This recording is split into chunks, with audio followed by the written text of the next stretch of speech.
Well, for all you hip futurists, Switzerland has just legally allowed for a new super cool space age way to kill yourself.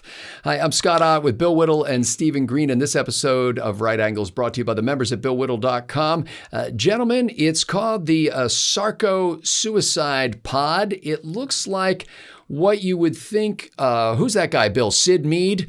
It's a coffin that Sid Mead would have designed. In fact, exactly like Sid Mead. I've got one on the wall. It looks identical. It is a super slick space capsule looking thing that if you want to kill yourself under their legalized suicide or assisted suicide law, you can actually have this pod towed out to a place where, the middle of a forest, out by a waterfall, in a grove of trees with hummingbirds flitting around.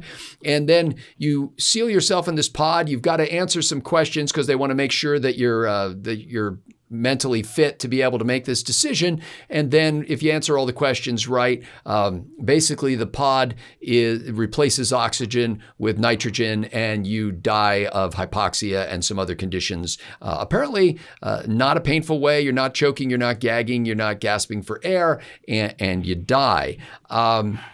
Stephen Green, I guess I just wonder what kind of society we live in when not only this company that's making the Sarco Suicide Pod comes up with this idea, but the government of Switzerland decides it's time we make suicide sexy again. Yeah, I get a little worried, if that's the right word, when Europeans start building death chambers. I read my history. Unease, I guess, is what I feel. I have such mixed feelings about this. Legalized euthanasia troubles me. On the other hand, I have a very difficult time judging somebody who is at the end of their rope, whether it's a lifetime of depression or terminal illness, making that decision on their own. It's one of those issues where I would rather just keep the government out of it to the greatest extent possible and let people make their own decisions, even if I think those decisions might be wrong, a sin against God, whatever it is you want to call it. It's maybe not my place to judge, right? And not only do I want to keep the government out of it, it's such a touchy, awful issue where it's really impossible to know what's going on inside the brain or the soul of another human being, that I would really rather keep the issue out of the public eye. I don't know if this kind of publicity, this kind of a cool device, is going to inspire somebody who isn't actually at the end of their rope to just say, I'm having a bad day. I've had a lot of bad days. I'm just going to get in the cool looking sexy box, when ordinarily that person would tough it out and end up leading a longer and happier life. Again, I don't want to put the burden or the presumption of my judgment on somebody else. I just don't think it's a discussion we need to have out in public with this government imprint of acceptability on it. That's interesting, Steve, because the Yahoo News story where I found this, at the bottom of the story in italics, it says, if you or a loved one are struggling with suicidal thoughts, please reach out to the National Suicide Prevention. So I think even the editors who published this thing, realize that there's a risk here. Bill, we've discussed this issue of euthanasia before, but what's fascinating to me about this story is really the inclination of humans to say, okay, well, people are going to do this. I see a market here. I see an opportunity. Why lay around in a drab clinical setting or in the bed that you've been sleeping with your wife in for all these years? Why sully that? Why not get a super cool looking space pod and go out and sit in the woods and have that be your final memory before, the game over sign comes up? What is it within humanity that has this kind of fascination with death that somebody would spend all this development effort and making these prototypes and the funding source that had to come in behind it and the selling of it all. What is it about us that drives us to do something like this?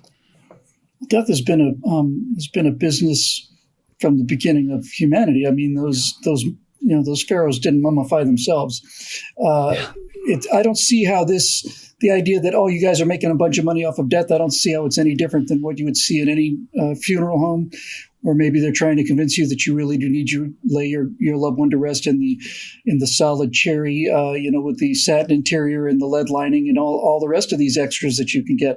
I don't have any problem with that at all. I'm glad funeral homes are here. I'm glad that there's somebody who does that nasty and difficult work. So I don't have any problem with the commercialization of it. First of all, you said the Swiss are going to try and make suicide sexy again. The Swiss can never make anything sexy again.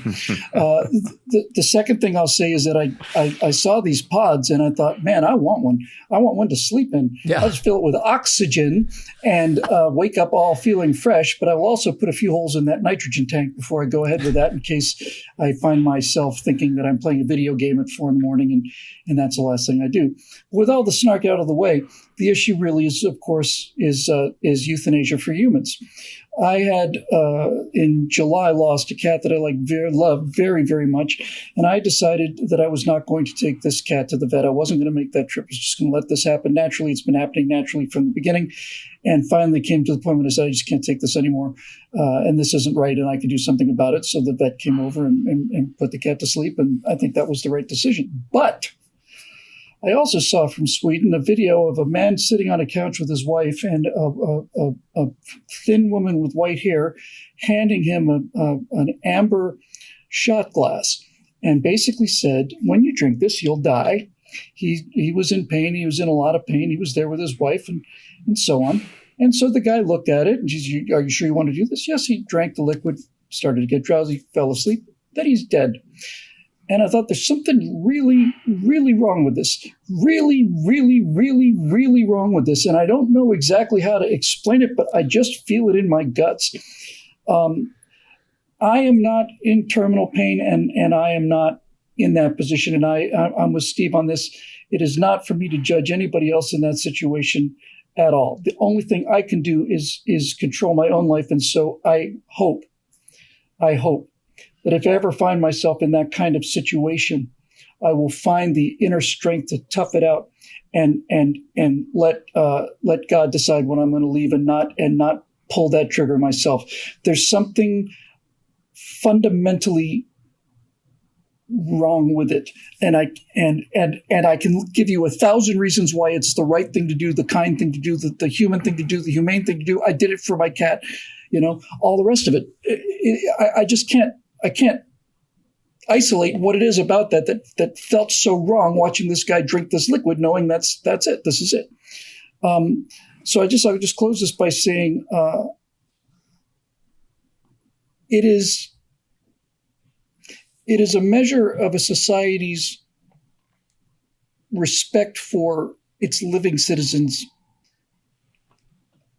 that is determined by how it feels about human death. And you can put abortion into this category as well. When human lives become no different than animal lives or no different than tissue samples, when there's essentially nothing magical about being human, when there's nothing spiritual about being human, it's just another medical procedure, it's another biological procedure, it's another comfort, right? It's another easy way of doing things.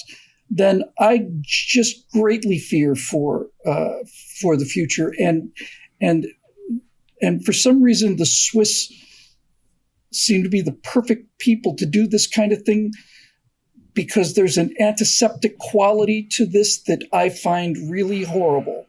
You would think you would want it to be antiseptic, but for me, no. I think I'm just telling you what's coming into my heart. Somehow it seems to me that dying needs to be a messy, painful procedure, and that's what it is, and that's what it's supposed to be, and that's just how I feel. When I first saw the picture of this Sarco Suicide Pod, I didn't associate it immediately with a headline, and I thought, hey, what's that? That's a cool thing. And I think that's exactly what this company wants people to think about the purpose of this pod. They're not just coming alongside and saying we want to make people suffering less or make things less awkward or painful for families. This was an opportunity to profit from a decision that I hope nobody ever has to make, but 1,300 people in Switzerland did in the year 2020.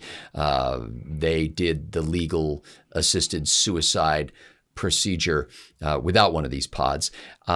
It just seems that it's one thing, like Bill says, to be running a funeral home where when somebody passes away, we want to have a dignified service. We want it to be, in a sense, pleasing aesthetically. It's another thing to jump the gun on that, so to speak. It's another thing to get out in front of God and say, hey, let's take care of this. And not just take care of this. Let's take care of this in style. It just seems to represent a kind of a sickness in us that would take that kind of twisted act that's horrifying to contemplate and say, let's make it sleek and beautiful. Let's make it like a Tesla. Let's make it, let's put a little swing into this. And it's deeply disturbing in a way that I can't fully express at this point. But, when I saw the thing, I thought, oh, is that some sort of like individualized space capsule? And even if they had said, you know what it is? It's a coffin. And after you die, they're going to put you in that sleek space capsule. And then the Falcon 9 rocket is going to take you up to space and going to launch you out into parts unknown. That actually wouldn't have been a terrible thing in my mind. I thought, yeah, if you got the money and you want to pay for something like that, I think I feel sorry for future, astronauts who stumble upon you when you're floating through space and go, hey, look at this, let's rescue that guy. Oh, this one's not fresh. So I just think that it should spark us to think about a couple of things. Number one, the value of life itself and how precious that is. Number two, the source of life and where we get this life force. Number three, you can't help but think about it when you go to a funeral about the impact of death. And if anything, I hope that seeing this story will cause a lot of people to contemplate issues like that deeply, but definitely do not put a down payment on the Sarco Suicide Pod. If you do, don't tell me about it. For Bill Whittle and Stephen Green, I'm Scott Ott. Thanks to the members at BillWhittle.com for making Right Angle possible.